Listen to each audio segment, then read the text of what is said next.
अस्सलाम वालेकुम दोस्तों, मैं हूं ज़ुहैब हसन। आप देख रहे हैं मेरा YouTube channel exam talks and analysis. तो दोस्तों, हमने डॉन न्यूज़पेपर की सीरीज स्टार्ट की हुई है ताकि एडिटोरियल और ओपिनियन पेज के आपको जो आर्टिकल हैं उस पे एनालिसिस बिल्ड किया जा सके। वो जो आर्टिकल है उस पे पूरा आपका एक टॉपिक कवर हो सके और राइटर जो उसके बारे में इंफॉर्मेशन दे रहा है वो भी आपको बताई जा सके, ताकि आपके पास इंफॉर्मेशन आपको मुहैया की जा सके।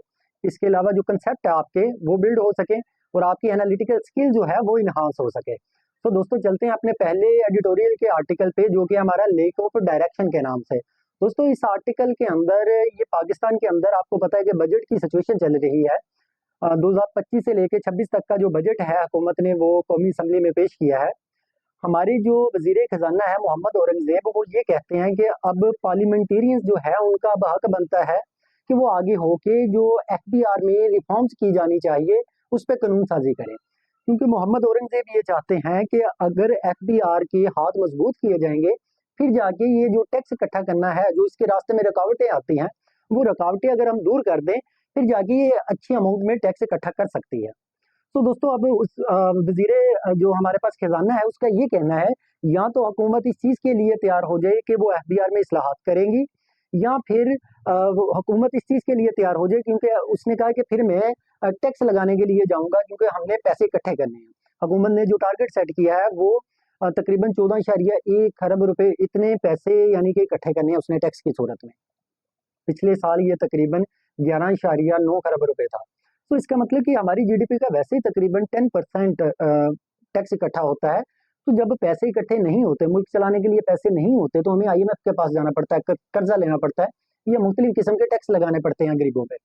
तो अब वजीर खजाना का ये कहना है, या तो मैं टैक्स लगाऊंगा, अगर टैक्स नहीं लगाना तो हुकूमत कानून साजी करे। तो साथ उसने ये भी बोला कि मुझे उम्मीद नहीं है कि हुकूमत के अपने मेंबर्स जो हैं वो मेरे साथ खड़े होंगे, अपोजिशन या इसके अलावा आपको पता है कोalition गवर्नमेंट है या इत्तेहादी जमातें भी उसके साथ खड़ी होंगी। तो दोस्तों, एक बात तो हमेशा आप याद रखें कि पाकिस्तान की अगर इकोनॉमी को बेहतर करना है तो इसका बेहतरीन हल ये है कि आप अपने एक्सपोर्ट्स को बढ़ाएं और जो लोग मालदार हैं उनसे टैक्स इकट्ठा करें, फिर ये जाके मुल्क आगे तरक्की कर सकता है। सो ये इस आर्टिकल के अंदर बात की जा रही थी। अब चलते हैं अपने दूसरे आर्टिकल पे, जो कि हमारा टैक्सिंग ई कॉमर्स के नाम से। दोस्तों, इस आर्टिकल के अंदर ये बात की जा रही है कि हुकूमत ने अब ये फैसला किया है जो लोग ऑनलाइन बिजनेस करते हैं उन पे भी टैक्स लगा दिया जाएगा। वो किस तरह से कि जो लोग ऑनलाइन किसी भी प्लेटफॉर्म पे जाके अपनी चीज को सेल करेंगे, तो उनके लिए हर प्रोडक्ट पे जो भी वो सेल की जाएगी, हर प्रोडक्ट पे 0.25 से 2% तक उन्हें टैक्स देना पड़ेगा। और वो लोग जो ऑनलाइन जाके किसी भी प्लेटफॉर्म से परचेज करेंगे, जो पाकिस्तान के अंदर ऑनलाइन प्लेटफॉर्म है, तो वो जो बंदा जाके वहां से परचेज करेगा उसे भी 2% टैक्स पे करना पड़ेगा। इसके अलावा हुकूमत ने ये बोला कि अब जो भी बंदा ऑनलाइन बिजनेस करना चाहता है वो अब जाके रजिस्ट्रेशन जरूर करवाएगा, ताकि इनकम टैक्स या सेल्स टैक्स की रजिस्ट्रेशन उस बंदे की होगी, ताकि वो एक नेटवर्क में आ सके, ताकि उससे टैक्स इकट्ठा किया जा सके। दोस्तों, इसके अलावा हुकूमत ने ये भी कहा कि जो इंटरनेशनल अगर कोई प्रोडक्ट्स लेके आता है, कोई इंटरनेशनल कंपनी अपनी प्रोडक्ट्स ला के पाकिस्तान के अंदर सेल करती है, पाकिस्तान ऑनलाइन प्लेटफॉर्म के थ्रू सेल करती है, उस पर 5% टैक्स लगाया जाएगा। और जो बंदा उस इंटरनेशनल प्रोडक्ट्स को पाकिस्तान की किसी भी वेबसाइट से खरीदेगा या किसी भी प्लेटफॉर्म से खरीदेगा, उससे भी 5% टैक्स देना पड़ेगा। तो दोस्तों, ये जो टैक्स लगाने की जो एक जल्दी जल्दी ये सारे काम किए जा रहे हैं, इसके पीछे कुछ हमें फायदे भी होंगे, कुछ नुकसानात भी होंगे। अगर मैं फायदे देखूं तो अच्छी बात है, टैक्स होगा तो मुल्क चलेगा ना, तो ये एक अच्छी चीज है कि जो लोग भी पैसा कमा रहे हैं ऑनलाइन भी बिजनेस, आपको पता है कि लोग इतना बड़ा बड़ा बिजनेस कर रहे हैं कि बहुत ज्यादा पैसा कमा रहे हैं, तो उनका हक बनता है कि उनसे टैक्स लिया जाए। और दूसरा ये कि जो लोग ऑनलाइन शॉपिंग करते हैं वो ज्यादातर ब्रांड्स की शॉपिंग करते हैं, तो उनके पास इतने पैसे होते हैं कि वो इजीली ये जो 2% रखा है ये इजीली पे कर सके। लेकिन दोस्तों, अगर इसका नुकसान हम देखें तो हर बंदा तो नहीं कि अच्छा बिजनेस कर रहा होगा। कुछ ऐसे लोग हैं जिन्होंने अपना अभी बिजनेस स्टार्ट किया होगा, तो वो लोग भी यानी कि उन्हें भी अब टैक्स देना पड़ेगा। तो उसका नुकसान क्या है, वो बहुत से लोग जो घरों में बैठ के ऑनलाइन काम करते हैं उन्हें भी अब टैक्स देना पड़ेगा। जो एज ए पार्ट टाइम लेके चल रहे थे, अब वो भी इस नेटवर्क में शामिल हो जाएंगे। तो दोस्तों, राइटर के मुताबिक होना तो ये चाहिए था कि हुकूमत को स्टेप बाय स्टेप ये काम करने चाहिए था, क्योंकि जब आप कोई काम स्टेप बाय स्टेप करते हैं तो उसका बोझ बर्दाश्त करना आसान हो जाता है। जब आप एकदम से ये काम करते हैं तो इसका बोझ फिर बहुत ज़्यादा पड़ जाता है, जो कि इतना आसान नहीं रहता हर बंदे के लिए। हाँ, कुछ लोग तो होते हैं जिनका बिज़नेस अच्छा चल रहा होता है, उनके लिए तो इतने मसले-मसाइल नहीं होते। लेकिन जिन लोगों ने अपना नया बिज़नेस स्टार्ट किया होता है या वैसे ही जो मिडिल क्लास से होते हैं, उनके लिए मसला होता है। तो दोस्तों ये हमारा इस आर्टिकल के अंदर डिस्कशन की जा रही थी। अब चलते हैं अपने तीसरे आर्टिकल पे, जो कि हमारा कश्मीर मेडिएशन के नाम से है। दोस्तों आपको पता है कि पाकिस्तान और भारत के दरमियान हालिया कशीदगी में जो डोनाल्ड ट्रंप था उसने सीज फायर करवाया पाकिस्तान और भारत का।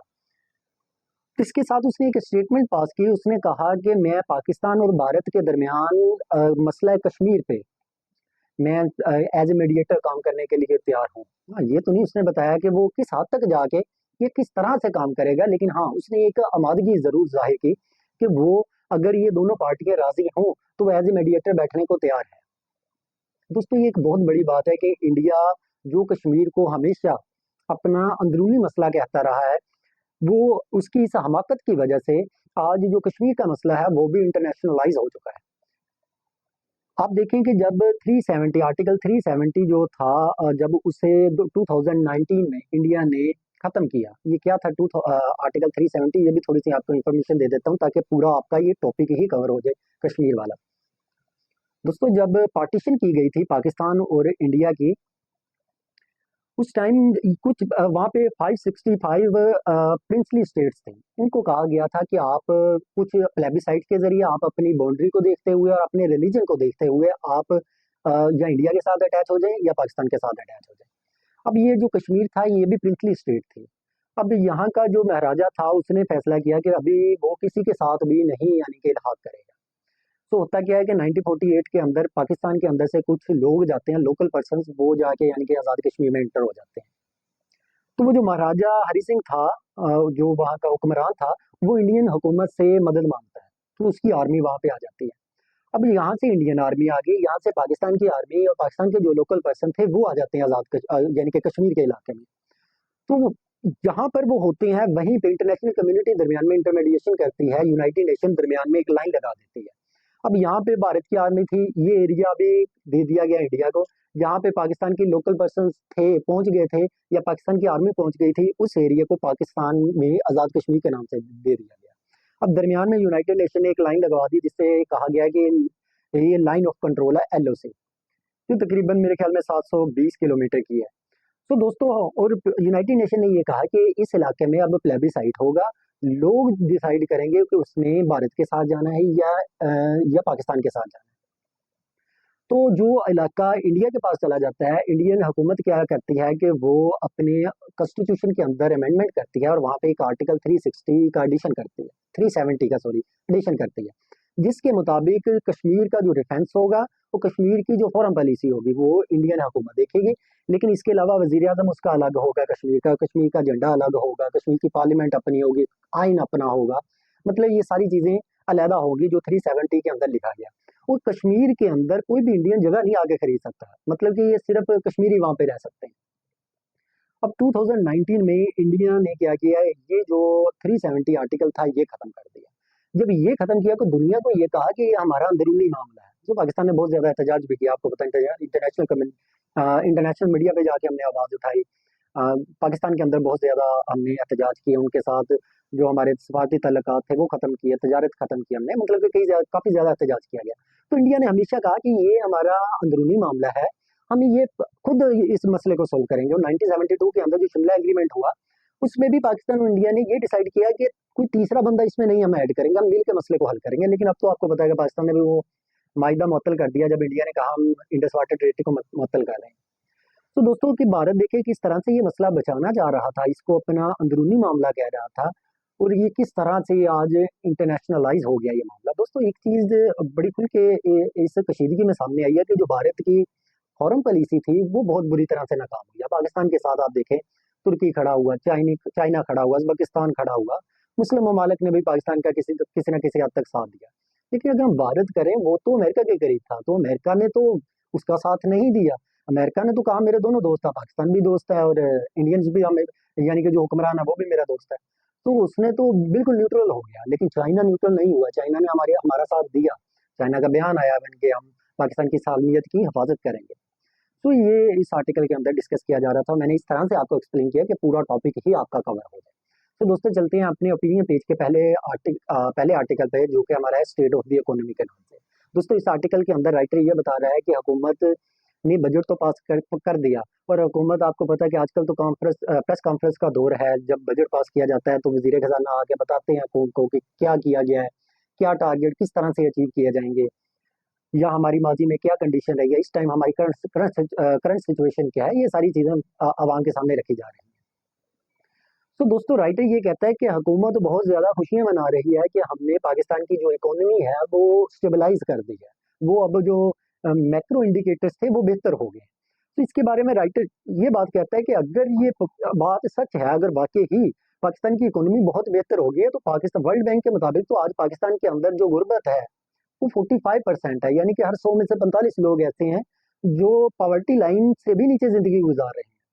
ऑलमोस्ट 22% पाकिस्तान के अंदर 22% बेरोजगारी है। 1 करोड़ 80 लाख लोग ऐसे हैं जो जिनके पास रोजगार नहीं है, कमाने के लिए कोई उनके पास से कोई कारोबार नहीं है। तो दोस्तों अगर मैं यंग यानी कि जो नौजवान लोगों की बात करूं, तो उनमें तो 29% बेरोजगारी है। तो कहने का मतलब है कि इस हद तक बेरोजगारी होने की वजह से, इतनी ज्यादा गुर्बत होने की वजह से, ये कैसे पॉसिबल है कि पाकिस्तान की इकोनॉमी राइटर के मुताबिक स्टेबलाइज होगी। इसके अलावा अगर आप एग्रीकल्चर सेक्टर को देखो, तो हमने जो टारगेट सेट किए थे, जो हमारे पास बड़ी बड़ी क्रॉप्स थी, वो तो वैसे ही अपने टारगेट से अचीव नहीं कर सकी। और जो छोटी क्रॉप्स थी उसने किया भी, लेकिन उसका इतना बेनिफिट नहीं होना था। और अगर आप इंडस्ट्री भी देखो, तो जो लार्जर इंडस्ट्री है उसका, वो तो फॉरेन डायरेक्ट इन्वेस्टमेंट भी नहीं आ सकी, उसने भी अपने टारगेट्स नहीं पूरे किए। जो छोटी इंडस्ट्री थी वो कुछ ना कुछ हद तक बेहतर तौर पर परफॉर्म कर सकी। तो इसका मतलब जो एग्रीकल्चर सेक्टर है ओवरऑल उसने अच्छा परफॉर्म नहीं किया।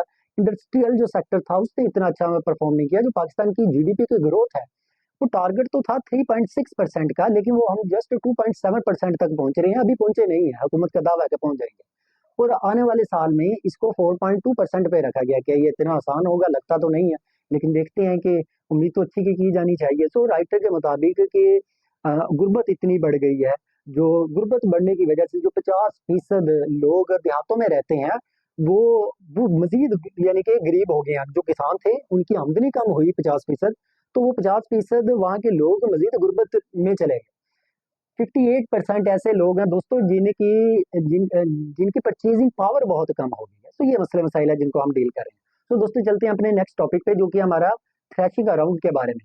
दोस्तों इस टॉपिक के अंदर वो ये राइटर बता रहा है कि पाकिस्तान के अंदर बहुत अच्छा मौका था कि हुकूमत अगर स्ट्रक्चर रिफॉर्म करना चाहती थी, हुकूमत अगर बेहतर डिसीजन लेना चाहती थी, तो अब एक अच्छा मौका था। उसकी वजह ये कि बहुत अरसे के बाद ऐसा हुआ है कि पाकिस्तान के अंदर जो हुकूमत थी वो स्टेबल थी। वो इस तरह से स्टेबल थी कि उसे बहुत ज्यादा अपोजिशन का सामना नहीं था। जो अपोजिशन थी, आपको पता है कि पीटीआई वैसे ही पार्लियामेंट के अंदर बहुत ज्यादा स्ट्रांग नहीं है, जिसकी वजह से हुकूमत उतनी ज्यादा स्ट्रांग हो जाती है। जो इत्तेहादी जमातें हैं वो भी उसके साथ आके खड़ी हुई हैं, जो स्टेब्लिशमेंट है वो भी हुकूमत के साथ खड़ी है। और जिस तरह का वाकया हुआ है पाकिस्तान और भारत के दरमियान, कशीदगी बढ़ी है, सारी कौम के अंदर एक यकजहती आई है। इससे फायदा उठाना चाहिए था हुकूमत को। अगर कुछ मुश्किल फैसले लेने पड़ते थे, वो मुल्क के मफाद में लेने चाहिए थे राइटर के मुताबिक। कि दोबारा पता नहीं हमें इस तरह का मौका मिलता है या नहीं मिलता। जो स्ट्रक्चर रिफॉर्म्स होनी चाहिए थी, वो हमें करनी चाहिए थी। तो बेसिकली इस आर्टिकल के अंदर यही डिस्कस किया जा रहा है, जो इंपॉर्टेंट चीज़ है। Thank you so much.